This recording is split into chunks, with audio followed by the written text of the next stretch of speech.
So sari-sari po ang naging opinyon ngayon ng maraming fans patungkol sa magiging laban bukas ng Golden State Warriors versus Miami Heat sa teritoryo ng Heat.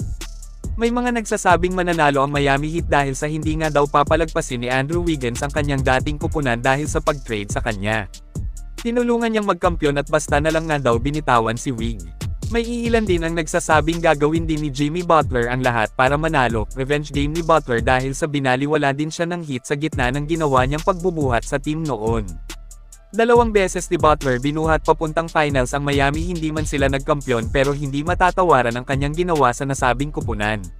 Sa ngayon ay wala nang pakialam si Jimmy sa kanyang dating team, sabi pa niya dito nang tinanong ng reporter tungkol sa tribute video. Ani ng former Heat superstar, mga kaibigan, dito meron man o walang tribute video ay walang pagkakaiba para sa kanya. Dagdag pa niya dito, mga kaibigan, kilala niya kung sino-sino ang kung ano ang kayang gawin ng kanyang mga dating kakampi, pero kilala din daw nila kung sino si Jimmy Butler at kung ano ang kayang gawin para manalo. Sa madaling sabi, base sa sinabi ni Jimmy Buckets dito, mga kaibigan, ay talagang tatalunan niya ang Miami Heat bukas. So grabe, walang preno-preno, talagang desidido si Jimmy na talunin ang Heat.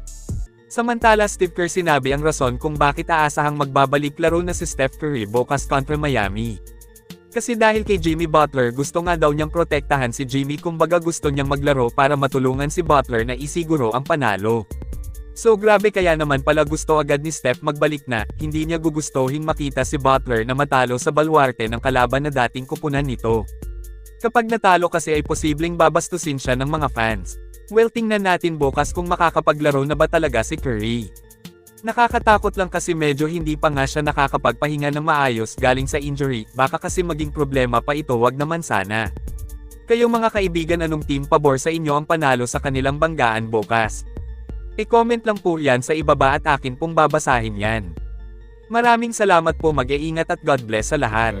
I think Jimmy, Steph feels, an obligation always to be there for his teammates, regardless of the circumstances.